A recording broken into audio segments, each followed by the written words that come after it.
नमस्कार दोस्तों, स्वागत है आपका मेरे YouTube channel political science with Shubham Rawat में। आज मैं एंटोनियो ग्राम्सी के पार्ट 2 पर डिस्कशन करूंगा। इसके 2 पार्ट और आएंगे और हमारा एंटोनियो ग्राम्सी का जो टॉपिक है वो कंप्लीट हो जाएगा।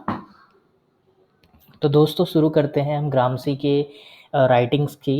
सबसे पहले उनकी जो प्रिजन नोटबुक है वो सबसे इम्पॉर्टेंट है। प्रिजन नोटबुक उन्होंने जेल में रहकर लिखी थी। 3 इसके वॉल्यूम है, 3 वॉल्यूम्स में आई थी।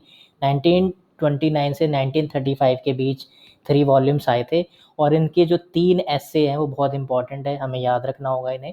न्यूज़पेपर एंड वर्कर्स, इसके अंदर इन्होंने ये बताया था कि जो न्यूज़पेपर है ना, वो बुर्जुआ वर्ग के लिए, यानी जो कैपिटलिस्ट सोसाइटी के जो लोग हैं और जो उनकी आइडियोलॉजी है, उसकी जो हेजेमनी है कैपिटलिस्ट बुर्जुआ लोगों की, उसको स्टैब्लिश करने के लिए न्यूज़पेपर एक हथियार था, एक टूल था, एक इंस्ट्रूमेंट के रूप में उन्होंने इसका यूज़ किया है न्यूज़पेपर का, ताकि अपनी विचारधारा को सब तक फैला सके।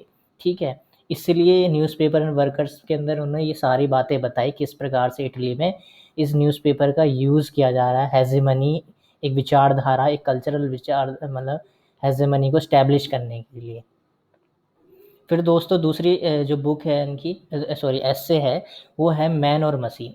मैन और मशीन के अंदर उन्होंने बताया कि ग्राम्सी ने, हालांकि वो एक कम्युनिस्ट विचारक थे और साथ ही साथ वे सोशलिज्म को, मतलब मार्क्सिज्म को फैलाना चाहते थे। तो वह कहते हैं कि जो बुर्जुआ वर्ग है ना, बुर्जुआ क्लास जो है, वो वर्कर को एक मशीन के रूप में, वर्कर और मशीन के ऊपर उसका क्या है, डोमिनेंट है। मतलब वो उसको डोमिनेट करना चाहता है, वो कर रहा है। ठीक है, किसको, मशीन को और वर्किंग क्लास को। इसके बारे में इसके अंदर बताया है। फिर जो तीसरा है वो 1 ईयर ऑफ हिस्ट्री है। 1 ईयर ऑफ हिस्ट्री में उन्होंने रशियन रिवॉल्यूशन के बारे में बताया है, रशियन रिवॉल्यूशन के बारे में बताया है। और उसका जो इफ़ेक्ट है वो वर्कर्स पर क्या पड़ा, इफ़ेक्ट पड़ा, मतलब क्या प्रभाव पड़ा वर्कर्स पर रशियन रिवॉल्यूशन का, वो 1 ईयर ऑफ हिस्ट्री में उन्होंने बताया, ग्राम्सी ने। दोस्तों अब हम बात करते हैं major themes of Gramsci political thought.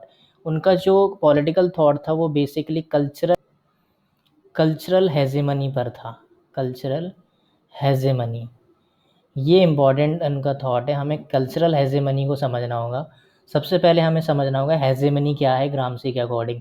तो ग्राम्सी के according hegemony is a manufacturing consent, ये इंपॉर्टेंट पॉइंट है, ध्यान रखिएगा। ग्राम्सी ने हेजेमनी को मैन्युफैक्चरिंग कंसेंट बोला है। Hegemony is mainly exercise through civil society based and superstructure. ठीक है,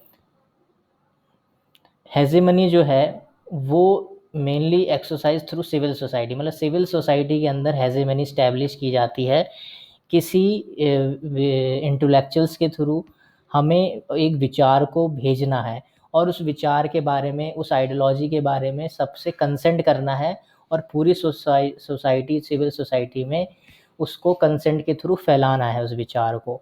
फॉर एग्जांपल, ग्राम्सी का सीधा सीधा ये कहना था कि कैपिटलिज्म की जो कमियां हैं ना, उसे हमें बताना है और एक नई हेजेमनी तब जाके स्टैब्लिश हो जाएगी।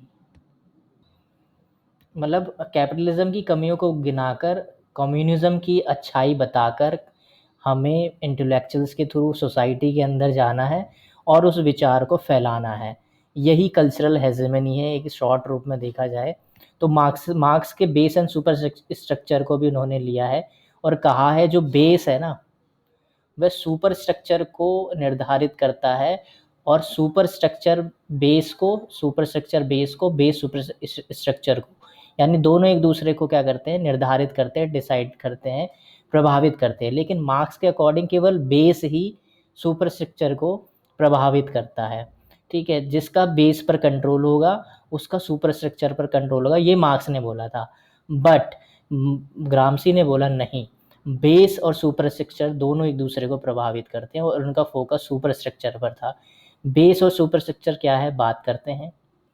दोस्तों बेस जो है वो इकोनॉमी है और सुपर स्ट्रक्चर जो है वो सुपर स्ट्रक्चर जो है वो सोसाइटी, कल्चर वगैरह है।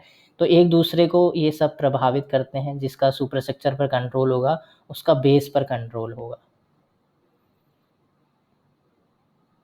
ग्राम्सी ने वॉर ऑफ पोजीशन को सपोर्ट किया है, वॉर वो ऑफ मूवमेंट को सपोर्ट नहीं किया। उन्होंने कहा कि वॉर ऑफ पोजीशन होना चाहिए। अगले लेक्चर में वॉर ऑफ पोजीशन को समझाऊंगा। तब तक के लिए दोस्तों